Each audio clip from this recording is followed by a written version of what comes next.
Hello, স্বাদে আহ্লাদে চ্যানেলে সকলকে স্বাগত জানাই। আজ আমি হাজির হয়েছি টকঝাল মিষ্টি কুলের আচারের রেসিপি নিয়ে। কুলের আচার কিন্তু সকলেই ভীষণ পছন্দ করে, আর এই সময়টা বিশেষ করে এই ফাল্গুন চৈত্র মাসের দিকে দেখবেন সকলের কিন্তু একটু আচার খেতে ভালো লাগে। ডাল ভাতের সাথেই হোক বা একটু শুধু মুখেই হোক না কেন, আচার কিন্তু প্রত্যেকেরই পছন্দের জিনিস। আর সেটা যদি একটু মিষ্টি মিষ্টি একটু টক ঝাল টাইপের হয় তাহলে সেটা তো সবারই পছন্দের হবে। আজকে তাহলে সেই রেসিপিটাই তোমাদের সাথে শেয়ার করছি। একটু অন্যভাবে আজকে করব, আর কিছু টিপসও শেয়ার করব কি করে আচারটাকে দীর্ঘদিন লাস্টিং করানো যায়, বা অনেক দিন খুব ভালোভাবে সেটাকে স্টোর করা যায়। যেহেতু কুল বছরে একবারই আমরা পাই, আবার সামনের বছর লাগবে কুল আসতে, তো সেটা যাতে আমরা এক বছর অবধি স্টে করতে পারি, কুলটাকে যেন ভালো মতন রাখতে পারি বা আচারটাকে স্টোর করতে পারি ভালোভাবে, তো তার কিছু কিছু টিপস আজকে শেয়ার করব। আর একটু ভিন্ন স্টাইলে আজকে একটু আচারটা করে দেখাবো। অবশ্যই সেটা আজকে আমি চিনি দিয়ে করছি। এরপরে যদি আমি পারি অবশ্যই একদিন গুড় দিয়েও শেয়ার করব রেসিপিটা। তো চলো রেসিপিটা শুরু করা যাক। কুলের আচার বানানোর জন্য এখানে দেখো আমি একদম পাকা পাকা লাল লাল কুল নিয়ে নিয়েছি।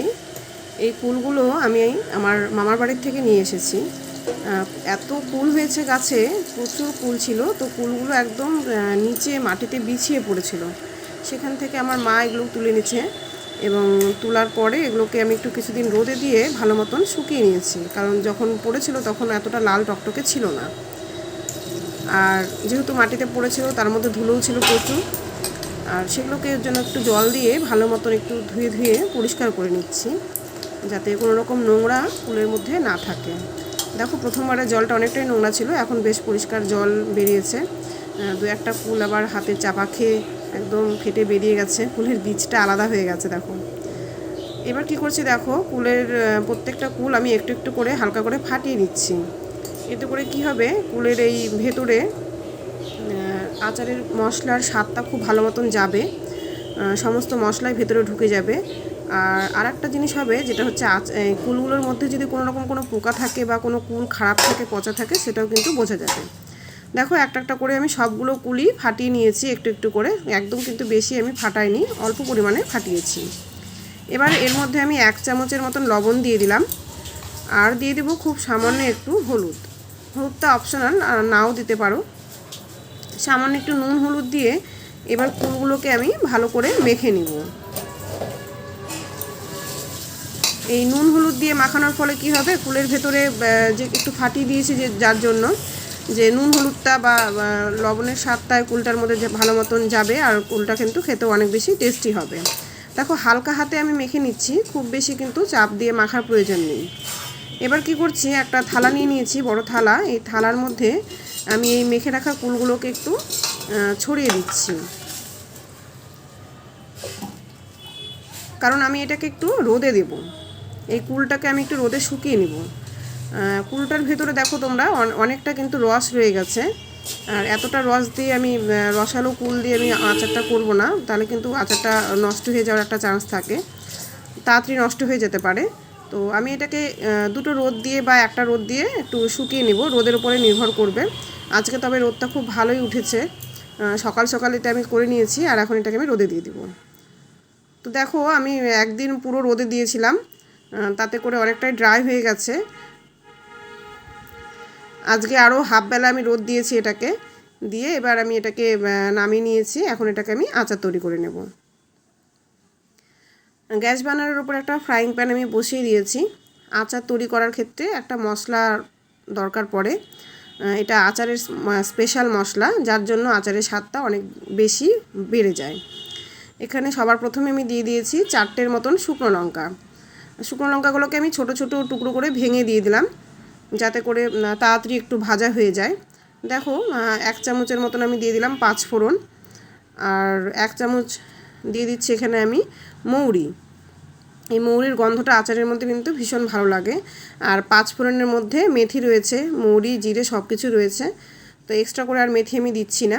আর 1 চামচ দিয়ে দিয়েছি আমি কালো সর্ষে। এবার সব কিছুকে আমি একদম মিডিয়াম ফ্লেমে হালকা রোস্ট করে নিচ্ছি, বেশি কিন্তু ভাজা যাবে না, তাহলে কিন্তু মশলার স্বাদটা তিতা হয়ে যেতে পারে। তো হালকা আমি রোস্ট করে নেব। যখন খুব সুন্দর একটা গন্ধ বেরোতে শুরু করবে, বা আর একটা ট্রিক্স আছে, দেখবেন সর্ষেটা ফাটতে শুরু করে। ব্যাস আমার মশলা ভাজা হয়ে গেছে, এটাকে আমি নামিয়ে নিয়েছি। এবার ফ্রাইং প্যানের মধ্যে কী দিয়ে দেবো বলুন তো? এবার দিয়ে দিচ্ছি আমি খুব সামান্য পরিমাণে সর্ষের তেল। আমি আগেই বলেছি একটা ভিন্ন স্টাইলে একটু আচারটা তৈরি করে দেখাবো। সর্ষের তেলটা ভালো মতন গরম করে নিয়ে আমি এর মধ্যে বেশ পরিমাণে মোটামুটি প্রায় 1 চামচের মতন দিয়ে দিলাম মৌরি। আর মৌরিটাকে আমি তেলের মধ্যে হালকা করে ভেজে নেব। দেখুন মৌরিটা ফাটতে শুরু করেছে, গ্যাসের ফ্লেমটা কিন্তু আমি লোতেই রেখেছি। এবার আমি এই শুকিয়ে নেওয়া আর মেখে নেওয়া যে কুলটা রয়েছে সেই কুলটাকে তেলের মধ্যে দিয়ে দিচ্ছি। এবার এই কুলটাকে দিয়ে আমি 3 থেকে 4 মিনিটের জন্য একটু তেলের মধ্যে ভেজে নেব।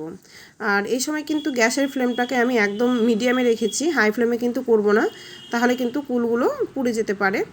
আর আমি এটা কিন্তু অনবরত নাড়তে থাকবো যাতে করে তলায় না লেগে যায়। একটা কুল টপকে পড়ে গেল, হালকা করে নাড়াচাড়া করে নিচ্ছি। আর তেলের মধ্যে এই কুলগুলো দেওয়ার ফলে দেখুন রঙটা কত সুন্দর এসছে। আর একটা কাজ হবে এই তেলে ভাজার ফলে, সেটা হচ্ছে যে কুলগুলো যেহেতু রোদে দিয়েছিলাম একটু ড্রাই হয়ে গেছিলো আর শুকনো শুকনো টাইপের হয়েছিল, তো তেলে দিয়ে ভাজার ফলে দেখবেন কুলটা কিন্তু অনেক বেশি সফট হয়ে যাবে। এতে করে আচারটা খেতে কিন্তু অনেক বেশি জুসি জুসি সফট সফট মনে হবে। বেশি শুকনো খটখটে কুলের আচার কিন্তু আমার খুব একটা পছন্দ নয়, আমি এভাবেই আচারটা করেছি, আপনারাও করবেন, ভালো লাগবে। যাই হোক, এখানে আমার মোটামুটি 1 কেজির মতন কুল রয়েছিল, তো সেটা একটু শুকিয়েও গেছিলো, শুকিয়ে একটু কমেও হতে গেছে, তো আমি সেখানে 1/2 কেজি পরিমাণে চিনি দিয়েছি। আপনারা চিনির বদলে গুঁড়ও ব্যবহার করতে পারেন, তবে গুড় দিয়ে আচার করলে যেটা হয় যে আচারের জলটা কিন্তু কিছুদিন পরে দেখবেন যে জল কেটে কেটে যাচ্ছে। আর চিনি দিয়ে সেটা হয় না, চিনি দিয়ে করলে পরে বেশ আঠালো আঠালো টাইপের থাকে। দেখুন চিনিটা গলে গেছে, আমি কিন্তু একটুও জল ব্যবহার করিনি আচারটার মধ্যে।